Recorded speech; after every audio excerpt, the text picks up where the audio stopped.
El Señor esté con ustedes.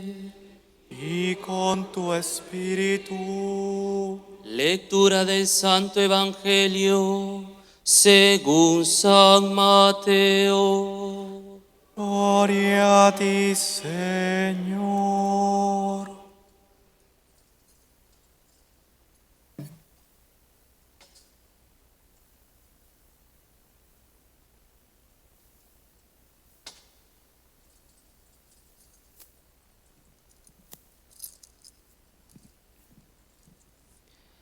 En aquel tiempo Jesús propuso esta otra parábola a la gente. El reino de los cielos se parece a un grano de mostaza que uno siembra en su huerta. Aunque es la más pequeña de las semillas, cuando crece es más alta que las hortalizas. Se hace un arbusto más alto que las hortalizas y vienen los pájaros a anidar en sus ramas. Les dijo otra parábola. El reino de los cielos se parece a la levadura. Una mujer la amasa con 3 medidas de harina y basta para que todo fermente. Jesús expuso todo esto a la gente en parábolas, y sin parábolas no les exponía nada. Así se cumplió el oráculo del profeta. Abriré mi boca diciendo parábolas, anunciaré lo secreto desde la fundación del mundo. Palabra del Señor. Gloria a ti, Señor Jesús.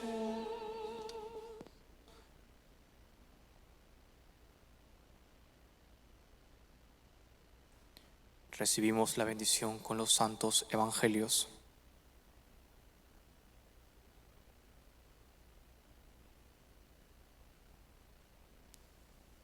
Pueden tomar asiento.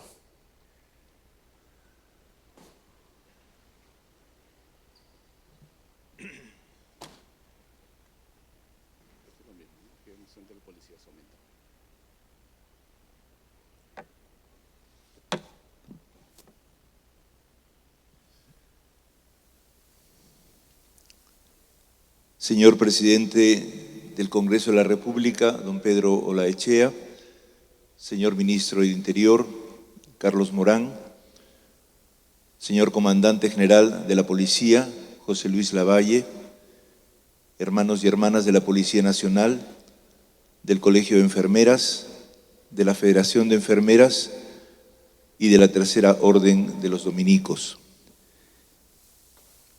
Cuando hemos dicho que celebramos no una anécdota, sino un acontecimiento histórico decisivo, es porque Rosa de Lima encarna lo más profundo del ser peruano, porque siendo ella una limeña, o como se dice en criollo, una blanquiñosa, supo adentrarse en lo más profundo de su época y supo ser lo que hoy día el Evangelio nos dice, una parábola en la cual se nos cuenta su vida y con la cual todos podemos siempre confrontarnos para reentendernos y recapacitar, para profundizar en nuestra existencia como peruanos y para hacer posible que la vida de todos los peruanos sea mejor y mucho más, esa vida de los peruanos pueda ser lo que Rosa decía, una partecita del cielo. El Perú está llamado a ser una partecita del cielo. Y eso significa, en palabras de la misma Rosa, que todos podemos anidar en nosotros la capacidad de amar, identificarnos con Jesús a través de las personas que amamos, pero especialmente de las que no amamos, de las que están lejos de nosotros, como fue su tarea, su misión, y se desarrolló en su vocación, la que Dios le dio, la de ser hermana nuestra. Por eso, en el texto de hoy, que el Señor habitualmente usaba esta manera de hablar, la parábola, se nos está diciendo que Rosa es como un grano de mostaza, como es el reino de Dios. Se siembra en una huerta y siendo la más pequeña de las semillas, crece como las hortalizas, se hace un arbusto más alto e incluso los pájaros vienen a anidar en sus ramas. Y esto es muy interesante para nuestra patria, porque una de las cosas que más se admira de Rosa es porque en los pueblos más recónditos de la sierra y de la selva hay capillas, hay parroquias, hay grupos erigidos en el nombre de Rosa de Lima. Y es que ella, en su tiempo, supo hacer lo que pocos hicieron, y lo hizo porque sintió que era el legado del Señor y su misión, el amar sin reservas a todos, especialmente a los últimos del Perú. Y por eso también, con esa belleza con la que habla Jesús, se nos dice que Rosa es como la levadura, que una mujer deposita en la harina y que luego sale una torta riquísima, ¿no es cierto? Porque ha fermentado.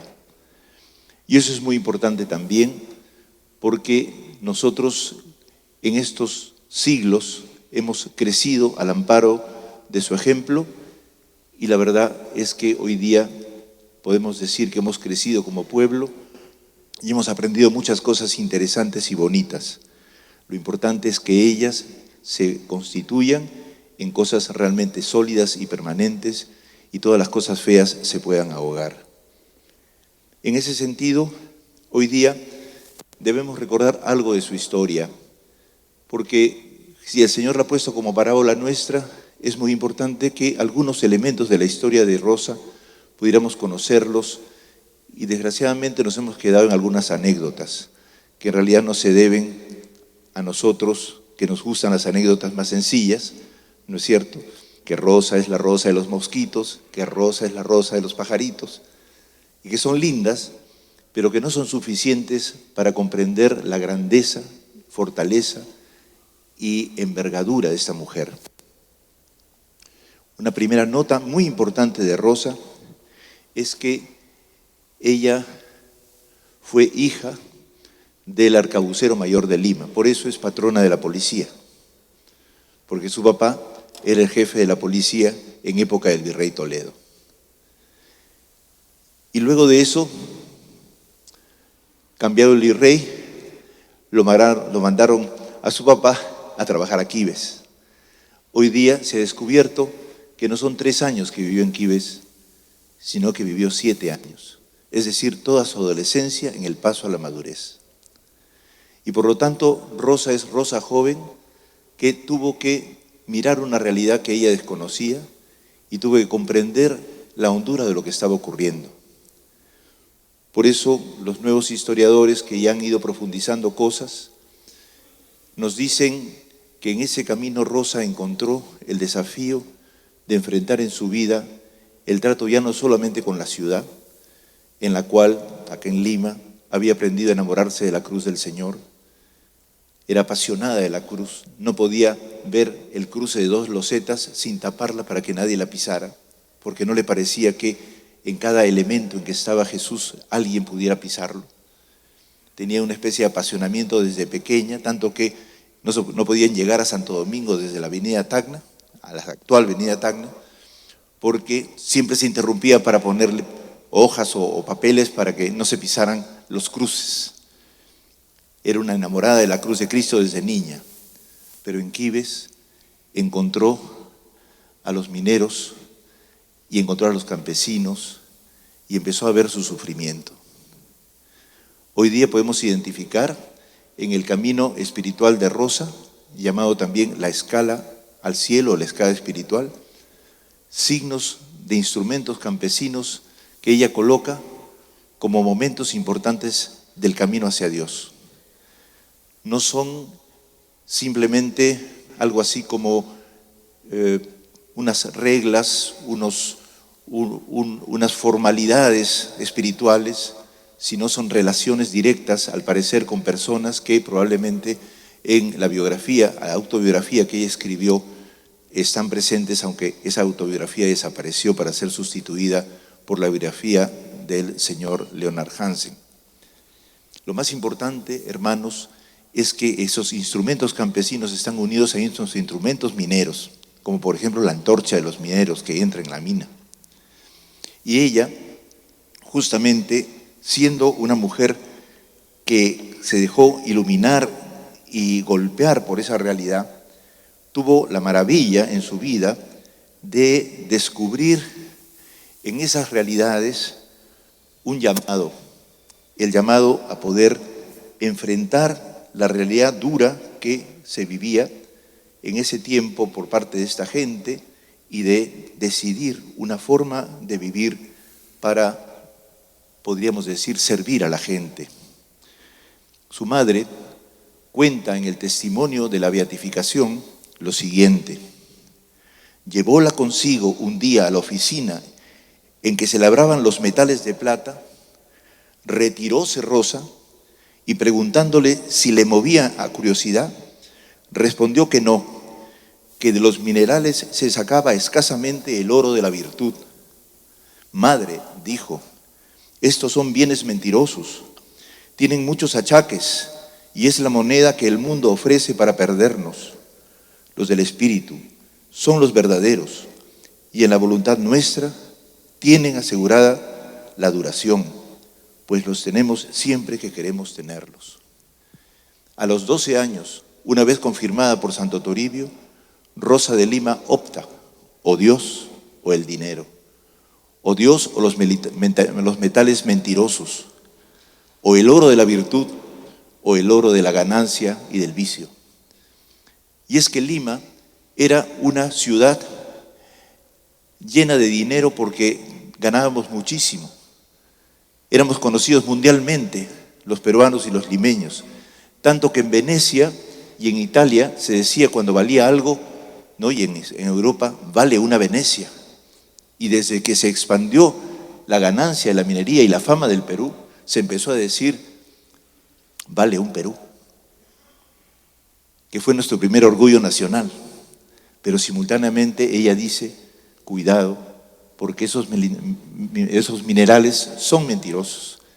Y agrega esa expresión, porque tienen muchos achaques, muchos sufrimientos detrás. Y todos conocemos que en aquella época el azogue era una de las cosas más terribles que podía hacer que los cuerpos de los que trabajaban en las minas se deterioraran. Todos hemos visto cómo Rosa se pone una cadena, ¿no es cierto? Y algunos dicen inclusive que tiró la cadena, la llave de la cadena y se la llevó toda la vida. Eso no es cierto, pero es cierto sí que la usó. ¿Quiénes usaban cadenas en época de Rosa? ¿Cuándo Jesús ha tenido cadena si ella tenía su amor apasionado por Jesús y por la cruz? Si en los evangelios no se usa nunca la expresión cadena. Simplemente los indios mitayos y los negros esclavos llevaban cadenas. Rosa quería vivir cerca de la gente y quiso que en su propio cuerpo se sintiera el dolor de la gente y por lo tanto asumió el dolor de la gente con ese espíritu místico que existe en las personas sensibles y poetas que cuando sienten algo lo quieren expresar en lo más profundo de su ser. Rosa en ese sentido, como mujer sensible, como una mística, los místicos son los músicos, los poetas de Dios, supo asumir la realidad y convertirla en la expresión de la identidad con los Cristos sufrientes del Perú. Y por esa razón, una de sus parábolas justamente es mostrarnos que solamente podemos ser peruanos si nos identificamos con los sufrimientos de la gente sencilla. Pero además, en esta declaración, que es la declaración que hace su madre, encontramos otros elementos interesantes en una declaración que hace la India Mariana, que es su compañera de la vida, que nació casi simultáneamente con ella y que vivió con ella muchísimos años en su casa.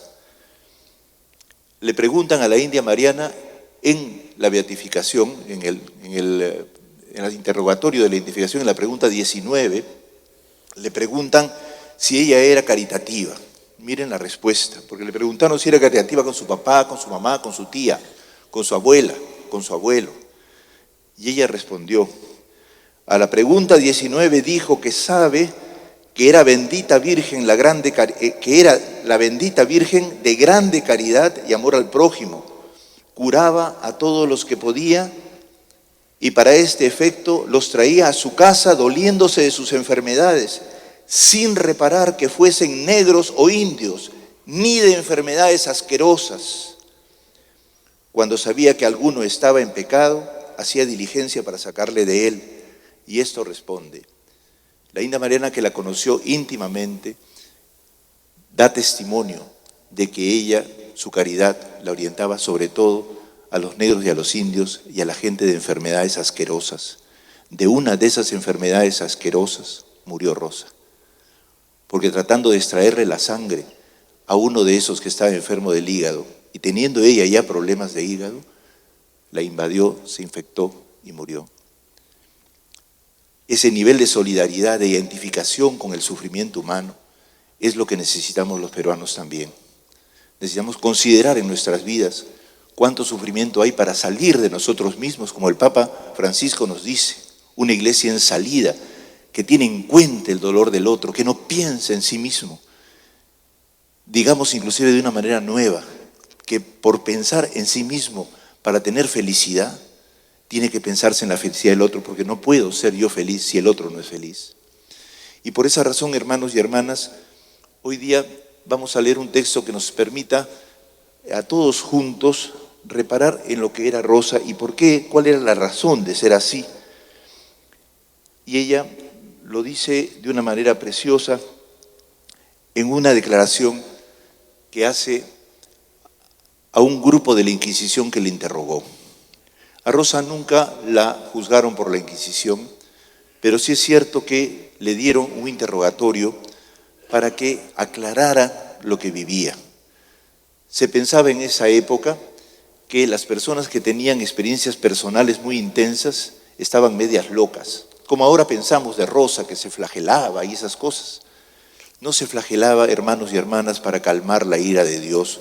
Para Rosa, Dios nunca tiene ira, Dios es amor. Y ella es, ¿no?, su esposa, y Dios es su amado esposo.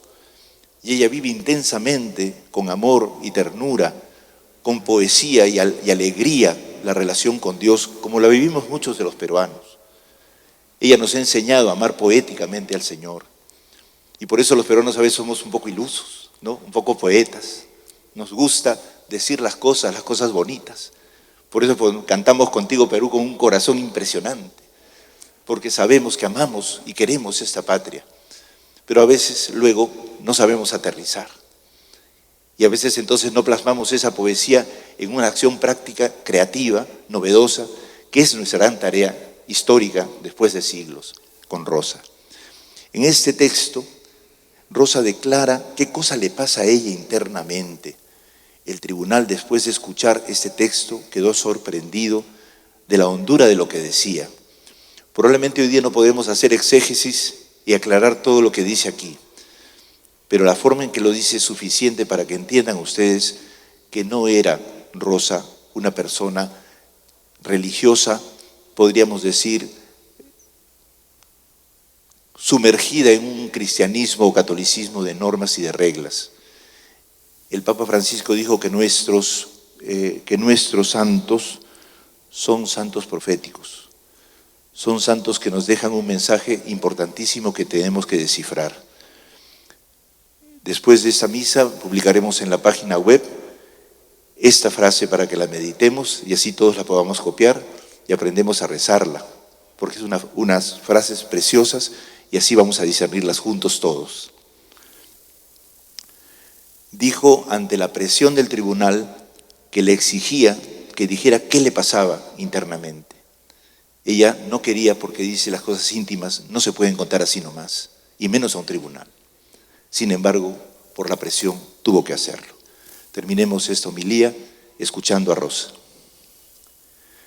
Cuando me siento como fuera de mí, en aquel torbellino deshecho de oscuridades y sombras, llorando, me hallo de repente restituida en brazos de mi amado esposo, como si de ellos nunca hubiera faltado entre las claras luces de la unión primera.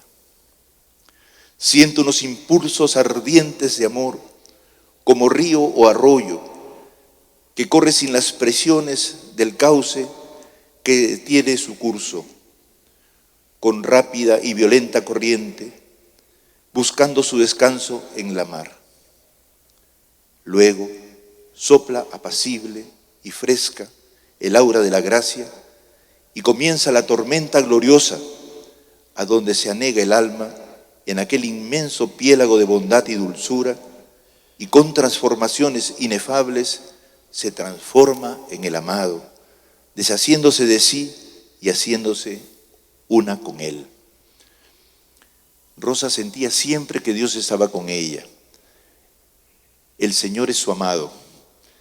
Cuando tiene dificultades y turbulencias, cuando tiene amarguras, inmediatamente se siente siempre restituida en los brazos del amado. Esa fuerza le hace salir, a actuar como un río. Y actúa. Y eso es lo que fue Rosa, una gran actora en la ciudad. Si no, no hubiera demorado 3 días su entierro, en donde la gente le quitó 3 veces el hábito y se lo repartió en pedacitos. Incluso una persona le jaló un dedo y se lo llevó. Demoró 3 días ese entierro porque Rosa estaba en el corazón de la ciudad. La ciudad vibraba por su capacidad de estar cerca de la gente, especialmente los enfermos, como también hoy día han venido las enfermeras. Y luego dice ella que gracias a este torrente de acciones que realiza la tormenta gloriosa, luego va a un lugar apacible en donde se siente identificada completamente con el amado. En sus corazones, cortados en origami, lo tienen hoy día en el convento de Santa Rosa de las Monjas, pero como pocos pueden entrar, la Universidad Católica los acaba de fotografiar técnicamente y los podemos ampliar y los tenemos en la página web de la Universidad Católica. Allí se pueden ver todos los detalles y están primero las 3 Mercedes. La primera, con lanza de acero me hirió y se escondió. Toda su vida es salir al buscar a aquel que se escondió después de lanzarle, después de flecharla. Y como una enamorada actúa y sirve a la gente y dice que el niño Jesús habita en su corazón y crece permanentemente. Ese crecimiento es el crecimiento del servicio. Y finalmente hay el dibujo o el origami de su corazón con unas alitas. Y dice ahora sí, el corazón rosa vuela para Dios, vuela para Dios, vuela para Dios. O sea, el matrimonio espiritual. Gracia, obras de la gracia y gracia plena. Que todos entremos en esta dinámica espiritual y hagamos de esta etapa de nuestra vida, de nuestra etapa de nuestro país, una manera de rendir culto a Dios a través del amor verdadero y total. Que Dios bendiga a la Policía Nacional, a las enfermeras, bendiga a nuestra patria y que Rosa de Lima siempre nos llene de su inspiración para poder actuar en forma eficaz y profunda. Amén.